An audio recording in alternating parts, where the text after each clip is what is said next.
Le bleu de Prusse, composé de fer et de cyanure, a séduit de nombreux peintres depuis le XVIIIe siècle. Mais remplacer quelques atomes de fer par du cobalt, et ce pigment devient la coqueluche des informaticiens. Et pour cause, ce nouveau composé devient capable de changer de couleur, de basculer d'un état à l'autre de façon stable. Deux couleurs, deux états qui permettent de mémoriser une information binaire et de stocker des données informatiques sous forme de 0 et de 1. Il existe dans ces composés deux états très proches en énergie et il est possible de faire passer le composé d'un état à l'autre sous l'effet d'une contrainte externe comme la lumière, la température ou la pression. Ici par exemple, l'état fondamental violet c'est l'état 0 et sous l'effet d'une contrainte externe comme la lumière par exemple, on va le faire passer dans l'état 1 et il va devenir brun-marron.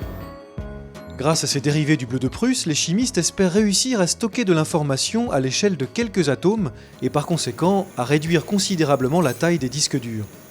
Un bémol toutefois, le changement d'état du bleu de Prusse s'effectue à des températures très basses, avoisinant les moins 200 degrés. C'est froid encore.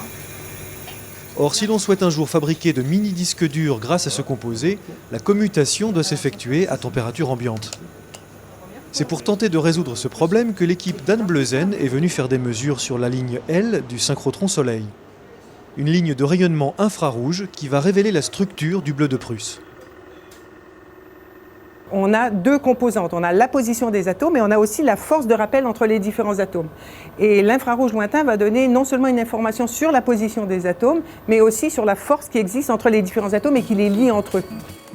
Les dérivés du bleu de Prusse sont composés de fer, de cobalt et de cyanure.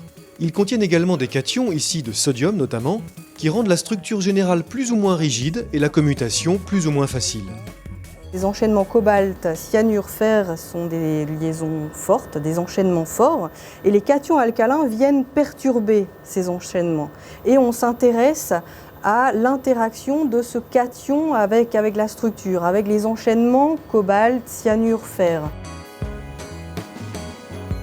Cette connaissance à l'échelle atomique est indispensable pour trouver le bon dosage de cations et fabriquer un jour, à partir du bleu de Prusse, des disques durs de quelques grammes pour les ordinateurs portables, les téléphones ou les lecteurs MP3. Il faudra toutefois patienter encore quelques années pour trouver les procédés de fabrication de si petites structures.